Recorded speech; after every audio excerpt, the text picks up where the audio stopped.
May mga lupain na hindi nakatala sa mga mapa. Mga lugar kung saan ang mga tao ay hindi nangangahas na pangalanan bulungan lamang, mapanganib dahil hindi nito nakakalimutan ang mga taong tumuntong doon. Isang lumang mansyon sa hamog na ulap, arkitektura ng Espanyol, mga basag na dingding, mga bintana na natatakpan ng makapal na mga kortina. Isang batang babae, si Gia, ang nakaupo sa tabi ng bintana, nakasuot ng pilak na kwintas. Ang lamig ng mukha niya na parang bato. Si Doña Criselda, ang pinakamakapangyarihang babae sa Batulaw, ay nagpadala ng imbitasyon sa dalawang magkapatid na albularyo. Hindi dahil sa sakit, kundi dahil naniniwala siya, ang kanyang anak na babae ay sinapian ng isang sinaunang puwersa.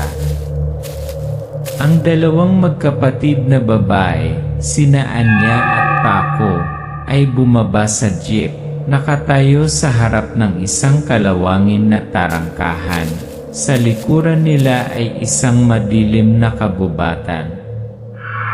Tumingala si Paco sa mansyon, nagdududa ang mga mata, at si Anya ay tahimik na parang may nararamdaman. Paco, pabulong. Ate, sigurado ka bang dapat mong kunin ang kasong ito? Sabi nila, ang bahay na ito ay minsang pinagbuklod hindi lang isa, kundi dose-dosenang mga deformed na nilalang. Anya, kung hindi ako, sino? Ang tila normal na kwintas ay talagang isang selyadong artifact. At ang batang iyon ay hindi eksaktong tao. Pumunta si Paco sa sala. Bahagyang gumalaw ang mga kortina at isang maliit na anino ang dumaan. Mabilis siyang lumingon, wala siyang nakita. Pero sa salamin ng bintana may maliit, itim na handprint na may mahabang kuko na parang kuko ng pusa. Paco, nanginginig ang boses. Ate, narinig mo ba yung tawa niya? Anya, maputla ang mukha. Ito ay hindi pagtawa, ito ay isang imbitasyon. Kapag ang mga buhay ay pumasok sa lupain ng mga patay, ang linya sa pagitan ng proteksyon at pagiging isang demonyo ay isa lamang, isang bulong. Bayan ng matuod, payapa sa labas, bitak sa loob. Sa lupain kung saan ang sikat ng araw ay nahihiya pa ring sumikat, may isang bayan kung saan ang mga tao ay hindi naniniwala sa mga doktor, ngunit sa albularyo lamang, mga taong sinasabing nakakausap ng mga espiritu. Yung mga kapatid na albularyo. Isang maliit na bahay na gawa sa kahoy na natatakpan ng mga baging. Anya, ang nakatatandang kapatid na babae, kalmado, may matalas na mata. Si Paco, ang nakababatang kapatid na babae, pilyo ngunit matalino, ay nagpapatuyo ng mga halamang gamot. Anya, mahinahon ngunit maharlika ang boses. Ang enerhiya ng yin sa kanlurang kagubatan ay mas makapal kaysa karaniwan, may malapit ng mangyari. Paco, tumawa ng mahina. Nanaginip ka na naman ba tungkol sa mga multo? Imbitasyon mula kay Doña Criselda, isang makapangyarihang noble woman. Dumating ang isang mensahero na nakasakay sa kabayo, na may dalang sulat na pinabango ng insenso, at isang pulang selyo. Kailangan ni Doña Criselda ang tulong ng magkapatid na babae agaran. Isang mayamang donya na nakatira sa isang lumang villa na dating kapilya ng Espanya ay nagpadala ng isang pakiusap para sa tulong hindi dahil sa sakit, ngunit dahil ang kanyang anak na babae ay nakikipag-usap sa mga patay. Ang paglalakbay sa villa, babala sa kalsada. Ang jeep ay nagmamaneho sa Rue Forest Road. Isang matandang lalaki ang humarang sa daan at tumawag. Ang matanda nagbabala, "Kung tatanggapin mo ang alok ng donya, huwag matulog sa isang bahay na may salamin. At talagang huwag maniwala sa tawanan ng mga bata." Bumukas ang bakal na gate. Pinapasok sila ng hardinero na si Ramil, hindi tumitingin ng diretsyo ang mga mata. Sa hallway ay isang serye ng mga painting, lahat ng portrait ni Gia, ang isa 0 taong gulang na bata. Ngunit bawat isa ay may iba't ibang tingin sa mga mata nito. Doña Criselda mahigpit.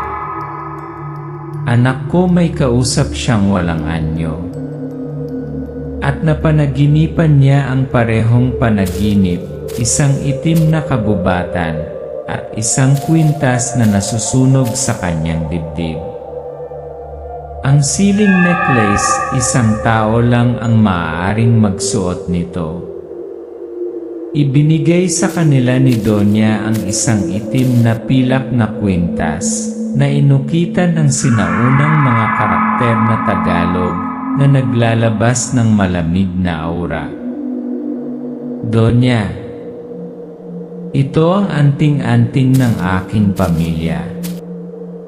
Ngunit ang linang ng anito lamang ang pinili ng mga ninuno ang makakapagpanatili nito ng hindi nababaliw." Iniabot ni Anya ang kanyang kamay, ang kwintas ay mainit. Hinawakan nito ni Paco, biglang nanlaki ang kanyang mga mata. Huminto siya sa paghinga ng ilang segundo, pagkatapos ay nahimatay. Unang clue, bloodline at nawawalang mga bata. Gabi, binasa ni Anya ang ancestral book ni Donya. Isang pangalan ang patuloy na lumalabas, Malaya, isang batang babae na nanirahan dito 100 taon na ang nakalilipas, nawala sa kakahuyan. Ramil nag-aalangan. Ang ninuno ng Donya ay nagsasagawa ng mga ritual upang ipatawag ang mga espiritu ng mga bata sa kapalit ng kanyang sariling mahabang buhay. Cultural clash, American supporting character, Air William. Si A.C. William, isang Amerikano, ang dating kaklase ni Paco, ay dumarating upang pag-aralan ang mga paranormal na fenomena, ngunit palaging nag-aalinlangan. "William, pumunta ako dito para humanap ng biological na ebidensya ng tradisyonal na paranoia. Walang demonyo o isinumpa tungkol dito." Paco, galit. "Ang iyong agham ay hindi nakarating sa lugar na ito. Narito may mas matanda pa sa agham." Umupo si Gia sa madilim na kwarto, bumubulong sa dingding. "Gia," sabi niya. Si Anya ang huli. Pagkatapos niya, wala nang makakalaban sa atin. Sa palagay nila ay dumarating sila upang magpagaling.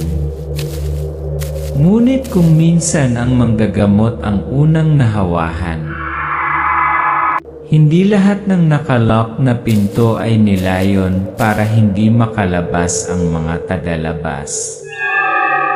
May mga pinto na nakalock para may mapanatili sa loob. Kinuha ni Anya ang oil lamp at bumaba sa basement kasama si Paco na sinusundan ang lumang mapa na ibinigay ni Doña Criselda.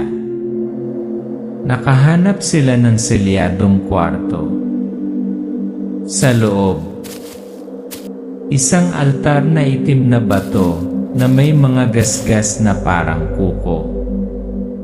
Mga sinaunang aklat ng ritual na nakasulat sa baybayin, ang script ng mga ninuno. Isang straw doll na may bibig na tinahi ng totoong buhok ng tao.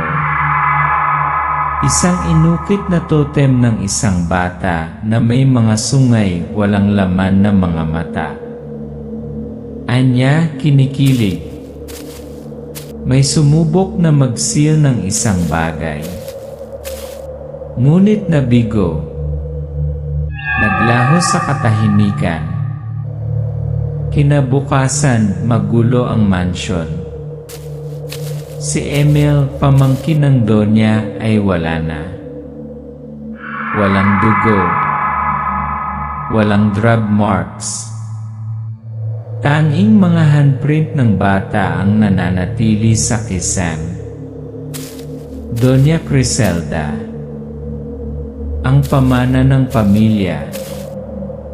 Si Emil ay pinili.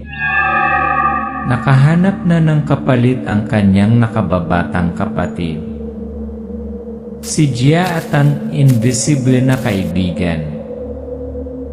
Nakaupo si Gia sa hardin, naglalaro ng mga manika. May hawak na sirang suklay, bumubulong. Gia. Sabi niya hindi naintindihan ng mga matatanda. Ang mga matatanda ay natatakot sa tunay na kagandahan.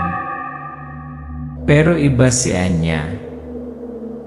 Nakita ni Paco si Gia, ngunit hindi tao ang kanyang anino. Ito ay may mga sungay at isang buntot. Ang katotohanan ay nahayag ang walang kamatayang mga bata. Nakahanap si Anya ng nakatagong book vault. Binasa niya ang sinaunang ritual na teksto, pagtawid, ang ritual ng paglilipat ng mga kaluluwa ng tao sa mga immortal na nilalang. Anya, pabulong. Ang mga piniling anak ay hindi kailanman lalago. Hindi kailanman tatanda. Hindi kailanman mamamatay. Ngunit ang kabayaran ay ang kanilang mga kaluluwa ay hindi na mapapalaya. Pagbabago ng eksena, magkakapatong na mga larawan ng magkatulad na mga bata sa mga lumang litrato mula 1,921, 1,956, 1,970. Walang pagbabago. Paco, natigilan. Hindi sila tao. Sila ay tika, immortal na mga kaluluwa ng bata. Iniingatan dahil nabigo ang ritual. Lumilitaw ang mga supernatural na palatandaan. Sa gabi, ang bahay ay nabubuhay na parang may sariling katalinuhan. Dumadaan ang madilim na anino sa salamin, ngunit hindi nakikita ng mga totoong mata. Lumilitaw ang maliliit na bakas sa malamig na abo sa paligid ng kama ni Anya. Umaalingaw ang tawanan ng mga bata sa dingding kung saan nawala si Emil. Isang beses, idinilat ni Paco ang kanyang mga mata sa kalagitnaan ng gabi at nakita si Anya nakatayo sa dingding na para bang hindi siya apektado ng gravity. Isang taong may nagmamay-ari, magsisimula ang pagbabago. Unti-unting nagbago si Anya. Ang kanyang buhok ay nalalagas sa maliliit na kumpol, ang kanyang balat ay maputla, ang kanyang mga mata ay madalas na duguan. Tumanggi siyang kumain maliban kung ito ay hilaw. Pako sa diary. Ang kapatid ko ay hindi ko na kapatid. May sumasalakay sa kanya sa loob. At hindi ko alam kung dapat ko ba siyang iligtas o tatakan. William, isang Amerikanong doktor, ay kumukuha ng sample ng dugo mula kay Anya at natakot siya nang makitang abnormal ang paghati ng kanyang mga selula, tulad ng isang parasitiko na mekanismo. Psychological breakdown, pagdududa at takot. Nagsisimulang magkawatak-watak ang grupo. Hinala ni William, may nakakahawang sakit si Anya. Itinago ni Paco ang anting-anting. Tatawag na sana si Doña Criselda ng exorcist. Anya, sa mahinang boses, hindi kumukurap ang mga mata. Paano kung ako ay isang aswang? Maglakas loob ka bang wakasan ako? Tumakas si Paco.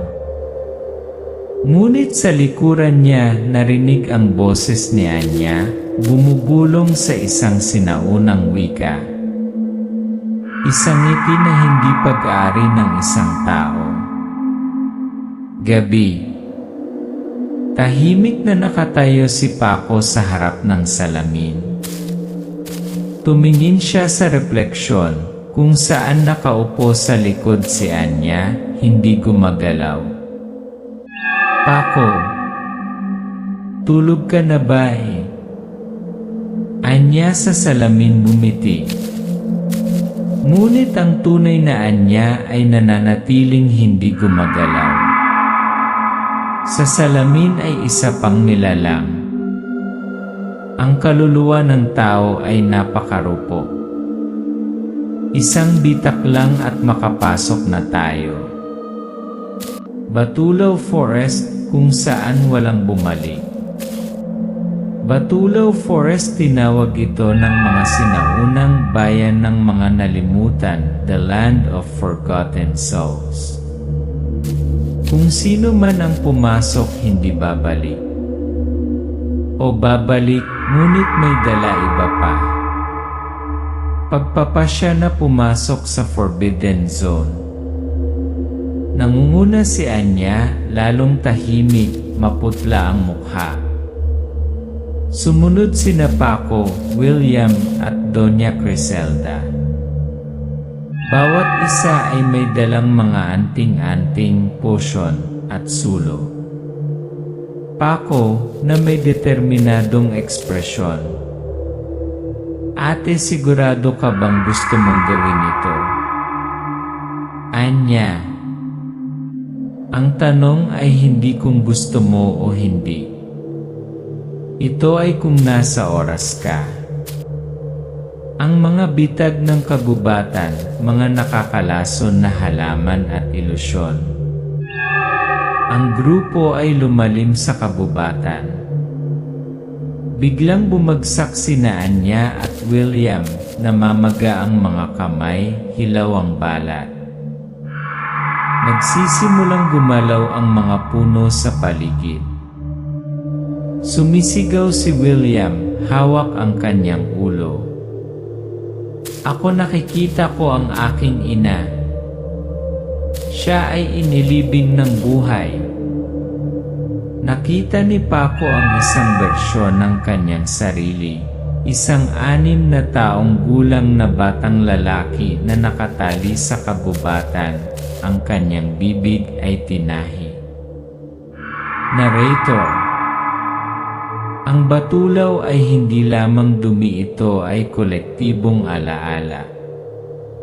Ang kagubatan ay sumisipsip ng pinakamalalim na alaala at ginagawa itong mga sandata. Emosyonal na sandali ang bata sa kamay ng dyablo. May narinig na sigaw. Isang batang lalaki na may kapansanan, kinakaladkad ang kanyang mga binti, ay pinunit ang kanyang kamiseta ng 2 tigbanwas, kalahating tao, kalahating hayop na nilalang. Si Paco ay sumugod, gamit ang isang machete upang lumaban, sumisigaw. Paco, ito ay isang bata. Ito ay buhay. Siya ay umalis. Si William, na tulala pa rin, ay nagpaputok ng flare na tinatakot ang tigban. Nailigtas ang bata, umiiyak at niyakap ang binti niya. Doña Criselda, umiiyak. Para siyang pamangkin ko dati. Ang taong nahawahan at ang katotohanang walang gustong marinig. Si Anya ay nagsimulang manginig, ang kanyang mga mata ay namumula, ang kanyang mga kuko ay humahaba. Sinusuri ni William ang kanyang dugo, nakahanap ng genetically mutated cells.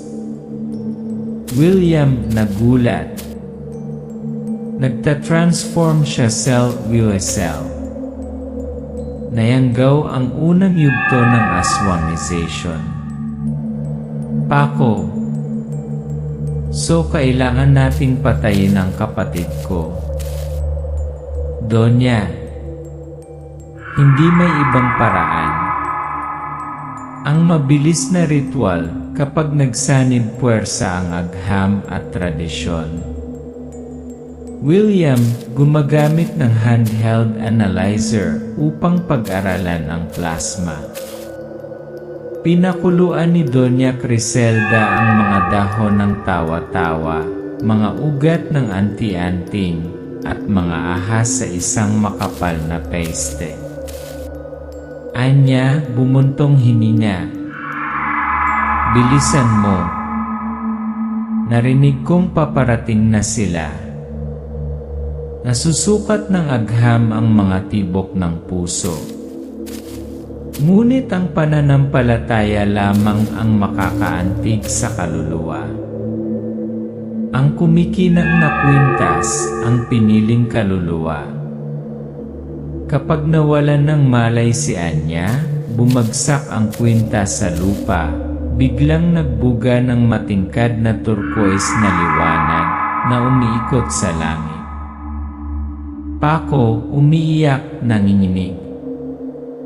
Ito siya ang pinili nito. Sa liwanag, binuksan ni Anya ang kanyang mga mata. Kulay brown na naman ang mata niya. Bulong niya, hindi pa tayo tapos din. Ang grupo ay tahimik na nagpapahinga sa gilid ng kagubatan. Ngunit sa dilim, umuulit ang tunog ng maliliit na yabang. Gia, ang maliit na batang babae mula sa mansyon, ay lumitaw na may isang kalahating sunog na manika sa kanyang kamay. Gia, nakangiti. Mong malapit na sila. Hindi lahat ay pinalad na makatakas sa yakap ng dilim. May mga pinili. Lumapit ang isa sa mga bata, kumikinang ang mga mata. Tikban. Are you tired? Stay. You don't have to fight anymore. There's no pain here. Nanginginig si Anya, ngunit unti-unting lumambot ang kanyang ekspresyon na parang nahihipnotismo. Pag-uusap sa mga ninuno, tawag ng babaylan.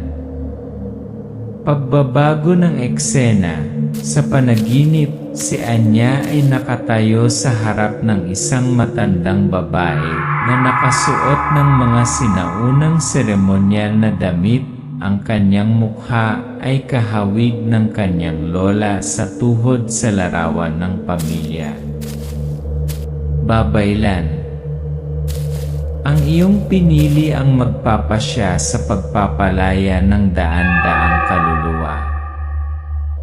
Dapat mong tanungin ang iyong sariling puso, ang pag-ibig ba ay nagpoprotekta o ang pagpapaalam? Nakakabulag na puting ilaw. Nagising si Anya, basang-basa sa pawis. Tumutulo pa rin ang dugo sa kanyang mga pulso, tanda na hindi pa kumpleto ang ritual. Ang pagkikita ng mga tao at mga tikan, mga walang kamatayang nilalang sa anyo ng mga bata. Malalim sa kagubatan, sina Anya at Paco ay naakit sa isang pabilog na lugar, kung saan dose-dosenang mga tika ang nakatayo sa isang bilog, tumatawa, kumakanta sa kakaibang tono. Isang batang babae. We don't want to kill anyone. We just want a mother, a father, to be here with us forever. Isang batang lalaki. Dati kaming tao. Pero itinapon kami ng mga matatanda. Nabigo ang ritual. Wala nang tatanggap sa amin. Ang kapaligiran ay parehong matamis at nakakatakot. Ang maliliit na nilalang na ito ay hindi nakakatakot. Ngunit ginagawang gusto ng mga tao na yakapin sila. Moral na tanong, pag-ibig o pakikipagsapalaran sa kasamaan? Narrator. Kapag ang halimaw ay hindi umungol ngunit bumubulong lamang, maging aming ina, ang pagpili ay nagiging malabo. Bumulong si Paco sa tenga ni Anya. Paco, ate, kung hawak mo sila, kung mananatili ka rito, hindi ka na magiging tao. Anya, nakatingin sa tika.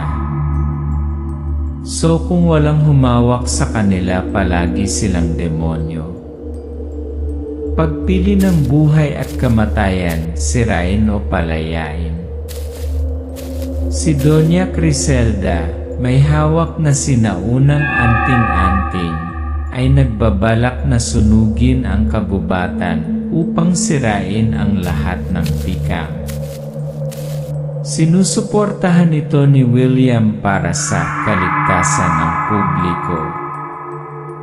Ngunit si Anya at Paco ay nakatayo sa harap ng apoy. Anya, sumigaw ng malakas. Hindi sila humingi ng mahabang buhay para lang kilalanin bilang bahagi ng mundong ito. Donya, luha.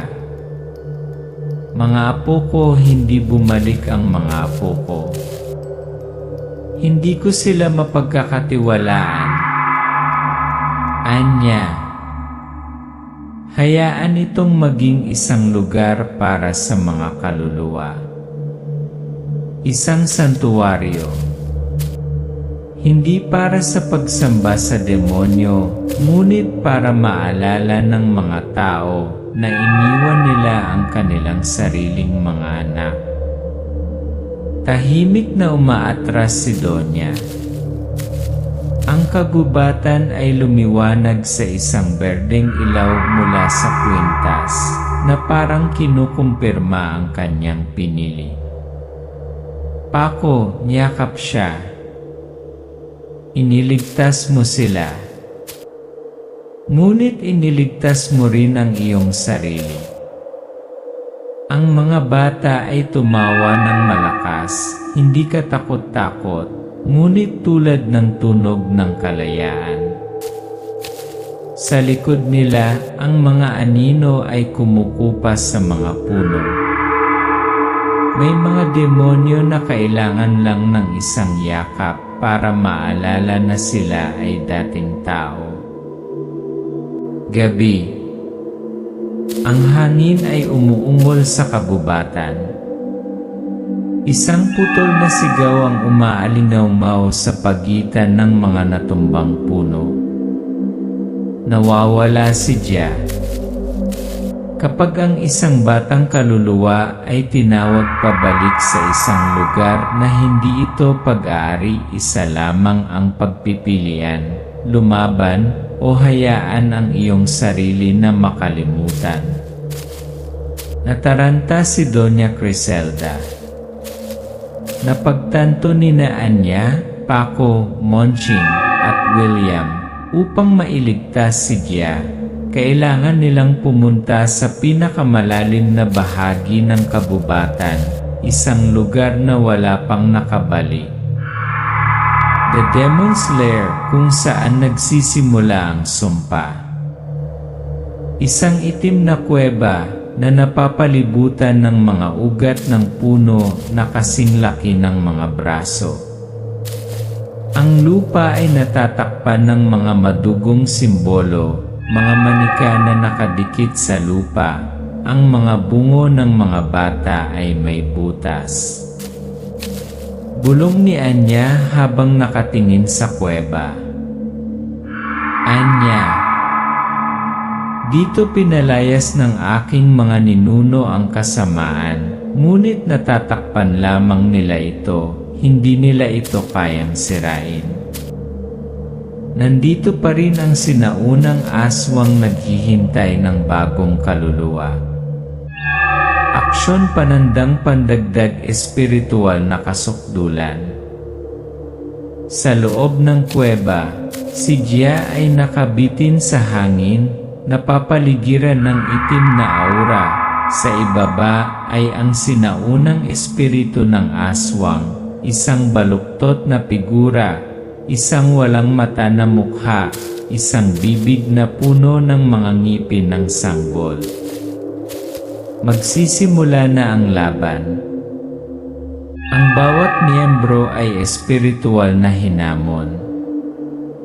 Si William ay may hallucination nang makitang muli ang kanyang ina.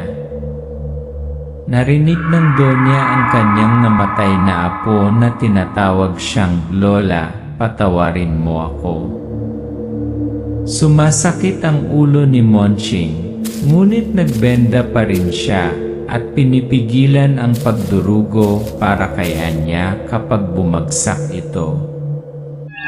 Paco sumisigaw. She's not strong enough. Kailangan ng kaluluwa para ma-seal. A final prize. Sakripisyo ang huling pagpipilian. Si Anya, naghihinalo, ay tumingin sa kumikinang na kwintas at bahagyang tumango. Humakbang siya sa bilog ng siling, hawak ang sinaunang anting-anting at bumubulong ng mga sinaunang panting. Tumutulo ang dugo sa lupa. Anya nakatingin kay Paco. Ang kamatayan ay hindi nakakatakot kumpara sa hindi pag-alala kung bakit ka nabubuhay. Isang kislap ng liwanag. Ang aswang ay sumisigaw at pagkatapos ay natunaw sa itim na usok. Nakababa si Jia, walang malay ngunit ligtas. Monching, mula sa isang mahinang bata hanggang sa isang tagapagdala ng liwanag. Lumapit si Monching, inilagay ang kanyang kamay sa dibdib ni Anya. Ngayon ay isang tahimik na estatwa ng bato. Mula sa kanyang kamay, kumikinang ang isang nakapagpapagaling na liwanag, ngunit hindi na siya maibabalik. May mga hindi na makabalik dahil sila ang pundasyon ng kapayapaan. Umiiyak si Paco. Lumuhod si Donya. Gia wakes up, asks na saan ang nanay ni Anya. The Forest Keeper, ang presyo ng katapusan. Pagkalipas ng isang taon, luntian na naman ang kagubatan ng Batulaw. Walang nawawala. Ngunit sa kalaliman ng kagubatan, isang bagong sinaunang puno ang tumubo, at sa gitna ng puno ay nakaluwag ang nakangiting mukha ni Anya habang nakapikit. The curse ends. But every seal needs a guardian. At minsan ito ang pinakamamahal mo. Isang batang babae ang naglalaro malapit sa gilid ng kagubatan. Yumuko siya para gumuhit ng isang sinaunang simbolo gamit ang isang stick. Nang tuminala siya, lumiwanag ang kanyang mga mata. Ang batang babae ngumingiti ng mahina. Kayong mga nandito pa rin ba? Ang wakas ay hindi kung saan nawawala ang kadiliman, ngunit kung saan nananatili ang liwanag upang bantayan ito.